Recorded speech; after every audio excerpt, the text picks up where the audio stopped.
Shove it, man! What's going on, Shove It Squad? I hope you're all having a lovely summer. I can tell you that things are really heating up here in God's County. I just burnt my beak. Today's video was a Patreon request from Wacka Flocka. If you want to make the Hawk talk, sign up today.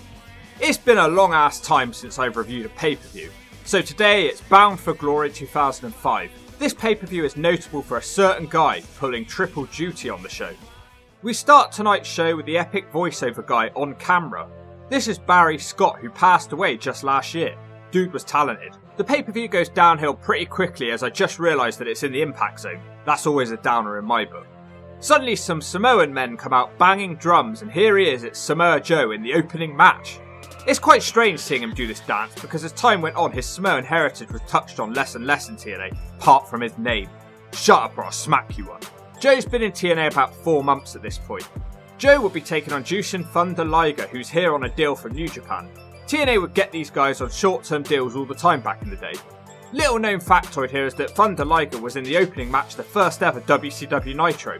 Well, I've got another factoid for you, I've got a boil on my ass. And of course, Joe is still undefeated at this point in TNA. Liger scores the first knockdown with a leg sweep and a drop kick to the face. Joe then misses a charge and then ends up on the outside, and Liger boots him in the face again. Jushin goes high risk now and hits a dive to the outside. Back in the ring he tries another dive, but Joe catches him with a Samoan drop, and for 2 reasons I was absolutely okay with this. We get to see some familiar Samoa Joe offense next, but he only manages a 2 count on Thunder Liger. Joe continues to dominate as he scores a snap slam. Liger finally fights back and he manages to suplex the big man for a 2 count. Then he follows it up with a frog splash for another 2. Joe slows him down with a kick to the back of the head. Then he tries to attack in the corner, but he gets powerbombed for his troubles. Liger tries to put the exclamation mark on it by heading to the top, but Joe catches him up there with a kick. Muscle Buster, followed by the Coquina Clutch, and Jushin Thunder Liger passes out. Surprisingly short match. It was fine, but I've definitely seen better openers. I'll give it a C, it should have been much more. We get a quick cut to the crowd where we have John Bolin, who won the first ever TNA gut check when it was something completely different to what you're all familiar with. He was a big dude, but nothing came of him.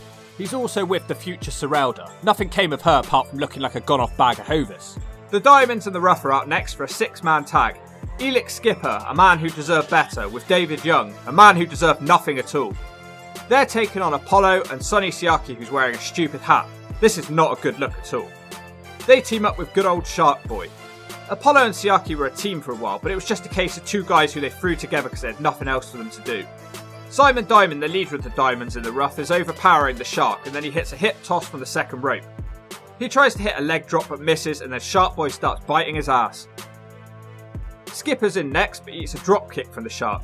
Apollo joins the match and he hits an RKO. Apollo then tries a half Nelson slam next, but it looks terrible. I think they messed up. David Young hits a reverse back elbow from the top with the ref distracted, and then the big man hits the mat. Then Skipper and Apollo have a weird collision in the middle of the ring. They continue to do rare moves which I barely ever see on each other as Apollo hits a 3/4 neck breaker, which again doesn't look very good. Apollo hits a TKO on David Young. Then the botches continue as Skipper tries to run off David Young and Apollo's back. He's looking for a Hurricanrana on Siaki, but they just sort of crash together. Everyone starts diving to the outside. Young hits a springing dive that's pretty nice. Apollo then hits a super kick on Simon Diamond and then he flies with a somersault to the outside. He lands so perfectly that Skipper can't seem to get him off his back. They're stuck together. Siaki is alone in the ring now and David Young hits a spinebuster and he wins the match. David Young wins the match. I was not expecting the Diamonds in the Rough to win this match. I think this is the first time I've ever witnessed David Young win. A match with no storyline and a bunch of guys just doing random moves, some of them not very well. This one's a D, botchy and pointless. Suddenly a wild Slapnuts appears. Double J, Jeff Jarrett. He's in the middle of one of his many brain-splitting title runs. He hasn't got an opponent for tonight because Kevin Nash is injured as usual. It's all a big mystery over who will be challenging for Slapnuts' title tonight. Jarrett is talking trash about all the main eventers. Monty Brown then walks up and Jarrett dumps in his nappy of fear. Slappy's been ducking Monty Brown's title challenge for ages. Up next is another match with absolutely no storyline or build. It's Lance Hoyt versus the alpha male Monty Brown. Hoyt scores the first knockdown. The match then spills to the outside and Monty sends Hoyt into the steps. He then motions that he's going for a dive, but then he's just messing with the crowd. Brown's distracted and Hoyt hits a dive. It doesn't do much damage though because Brown suplexes him on the outside. In the ring, Brown hits a big time fall away slam. He then goes looking for the pounce, but Hoyt gives him a big boot. Then he hits a moonsault from the top, and it should be over, but somehow it's not. Hoyt tries another dive, but this time Brown catches him with an alpha bomb. Somehow Hoyt kicks out of that. Lance Hoyt responds with a rock bottom, but the match continues until Monty Brown hits the pounce to end the match. Another short match with no storyline or build. It was an enjoyable big man match though for what it was, but it was too short. I'll give it a D. Next up, the Free Life crew are in the back arguing with Billy Gunn. He wants to offer his help in their match tonight, but Conan doesn't like him, and he turns down his offer of help. It's Team Canada, Eric Young, Bobby Roode and A1, who isn't very good, with Coach D'Amore versus the Free Life crew. BG James, Ron Killings and Conan. Conan is really fired up in the early going, and he gives Eric Young the spine buster and beats up the Canadians. Free Life crew hit their own version of the What's Up. Billy Gunn is seen watching at the top of the ramp. BG and Killings are just having a good old time dancing away. Truth then hits the splits, into the kicks to take out Bobby Roode. Then the Canadians finally hit their first offensive move of the match as Roode hits a full Nelson slam. That's how it's done, Apollo. The match quickly goes downhill as A1 comes in and he hits a power slam. BG James then comes in for a bit more dancing offense and a big boot. The ref is distracted and Roode breaks a hockey stick over BG James' head, and the match ends. Oh, that was another short match, and it certainly wasn't sweet. I thought this was going to be a long one. Billy Gunn makes the save for Conan after the match, but in my opinion he's a bit late. He should have helped them while the match was going on. The match was so short and did nothing apart from furthering the Free Life crew storyline. But this is supposed to be a pay-per-view and that's not what it's for. So get a grip, TNA. It's a D. Oh, this pay-per-view is not starting well. Shane Douglas is in the back demanding to know who will be challenging for the title tonight. Larry says he's busy and tells him to go away. Now we've got an Ultimate X match. It's Petey Williams versus Matt Bentley, Shawn Michaels' cousin, versus Chris Sabin. All three men seem pretty even in the early going. Matt Bentley hits a nice German suplex from a counter and then he tries to give Sabin an inverted atomic drop from the ropes. Petey gets distracted by Tracy and she rubs his face in her tits. Whilst that's going on, Bentley's trying to win the match, but then Coach Scott D'Amore wakes Petey Williams up at the last second. Sabin powerbombs Petey Williams onto Matt Bentley and then he turns him inside out with a nice kick. Sabin jumps out the ring and tries a sunset flip powerbomb, but Petey won't let it happen and he leg drops him across the apron. Petey follows it up with a diving hurricanrana to the outside and he finally seems to have the clear advantage in the match. But then I'm proven wrong as Matt Bentley's in the ring seconds later taking everyone out. Sabin and Bentley start fighting on the ropes and it ends with a Sabin powerbomb from the cables. Everyone ends up on the outside and Sabin catches the other two guys with a moonsault. Sabin has a clear shot to take down the title now, but Bentley takes him down just in time. Then, oh god, the X falls down. Everyone seems confused and they don't know what to do. The ringside crew have to get a ladder to try and re-hang the X. This is unfortunate because the match was going along okay. Everyone's just stalling for time and fighting on the outside. The X then gets put back up and Sabin and Shane are kicking each other on the ropes. They both fall off. Petey Williams is waiting on the floor motioning that the X is going to fall again and he hangs his hands out and so it does, it lands in his hands and Petey Williams wins Ultimate X just like that. He didn't even have to take it down. An Ultimate X match where nobody took the X down. I'll pass. It's not their fault, but who cares? It's a C for the action I did get to see. But the unplanned finish takes it away from the match. It's probably one of the worst Ultimate X matches I've ever seen.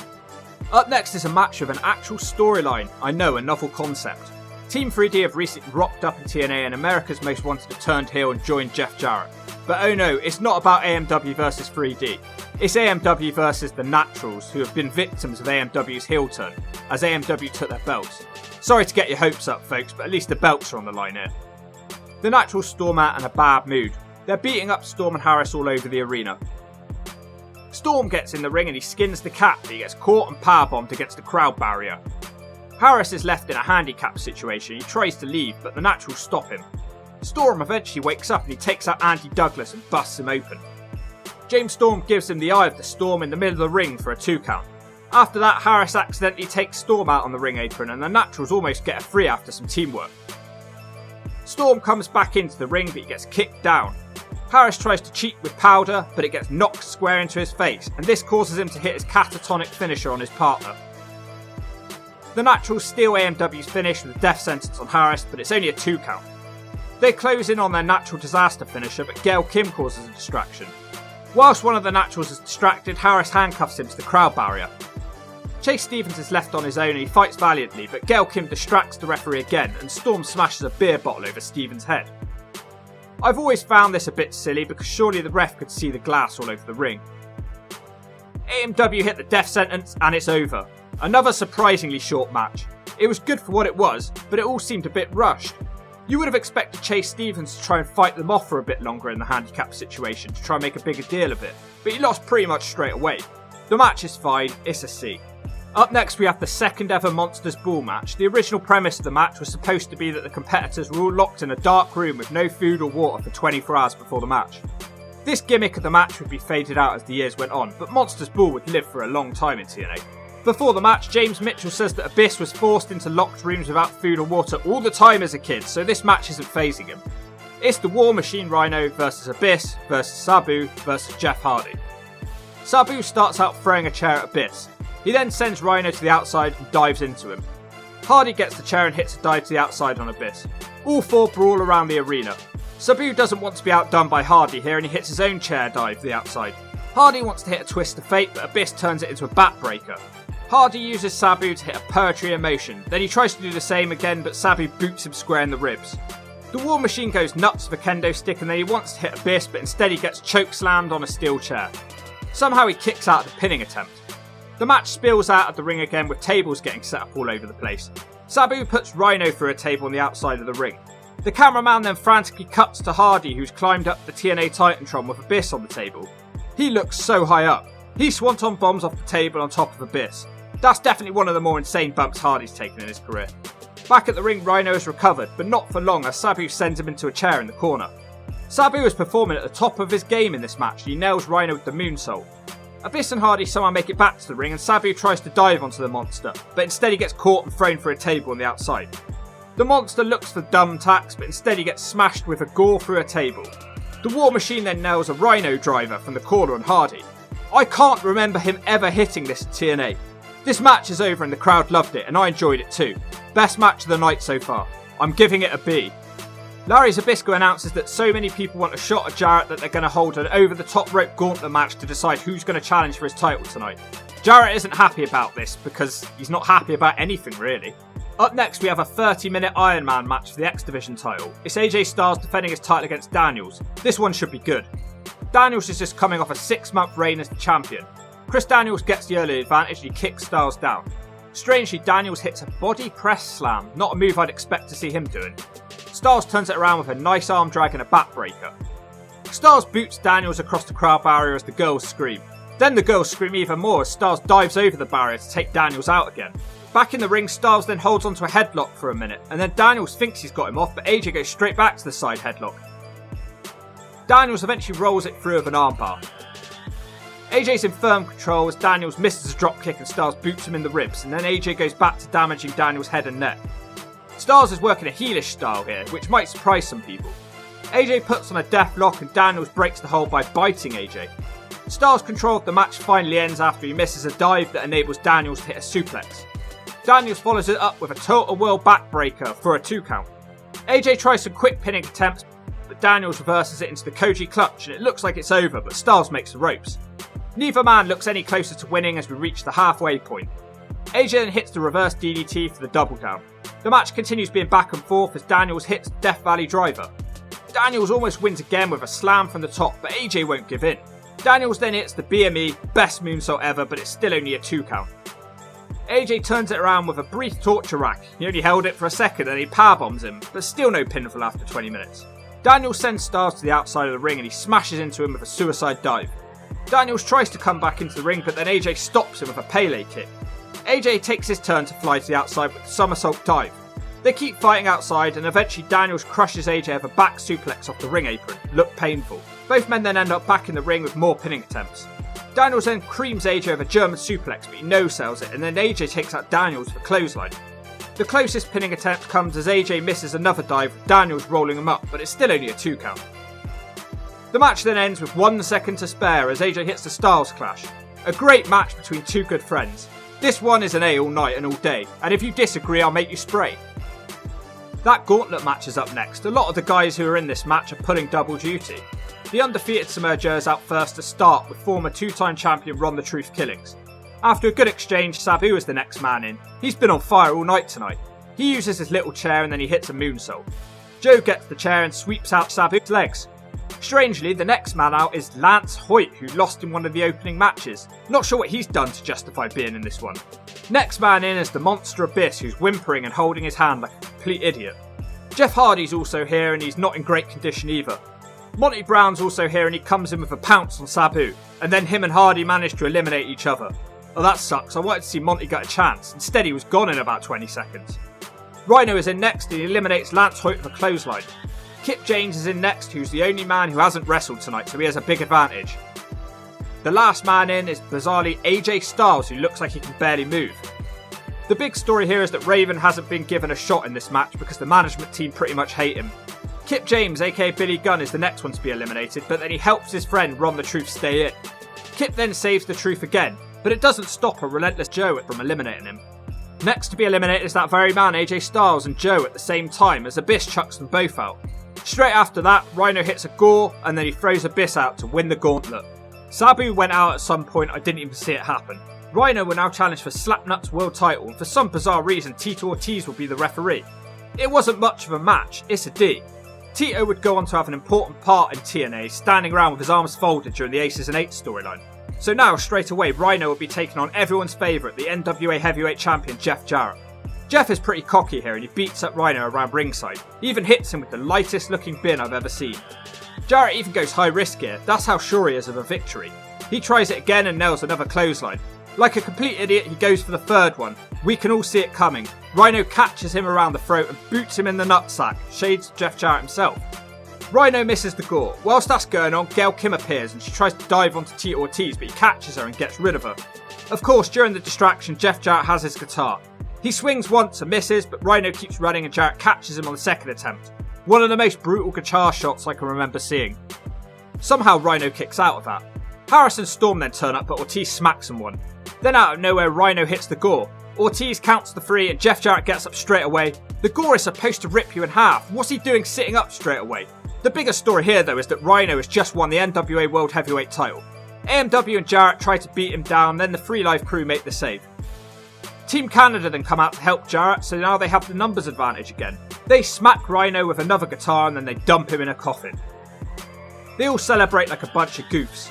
Team 3D then appear and then they help the Free Live crew. Eric Young gets given the 3D and they shut him in the casket instead. Rhino's big winning moment is ruined by all of these guys running around and the constant shots of Slapnuts didn't help either. Cool moment for Rhino, but it could have been done a lot better. It wasn't much of a match again, it's another D. It was cool seeing Rhino wrestle 3 times in what was arguably the biggest night of his wrestling career, but he wasn't centre stage for most of it. The first match had 4 guys in it, the second had 10, and the last match had another 10 guys fighting at the end of it. I would have liked to have seen more of a focus on Rhino's struggles for the night. Final grade then, a bit of a weird show. So many matches with no build, and the undercard was weak as. The show is saved by the Monsters Ball match and the X Division Iron Man match. Rhino's win should have meant more, but the match was too short and not focused enough on him. Rhino was arguably the wrong man at the wrong time. Raven or Monty Brown would have made more sense for me. It's a shame because I like Rhino, and I've often wondered how Rhino would get on as a main eventer. But for anyone who's watched my Slapnuts video, we all know it wouldn't be long before Jarrett was champion again and Rhino was back in the mid-card. Bound for Glory 2005 gets a C overall. Just middle of the road. I'm trying to mix up my videos a little bit more. I don't want to be doing Ring of the Hawk every video. There's such a thing as too much of a good thing. So if you want to make the Hawk talk about something different, head over to Patreon today.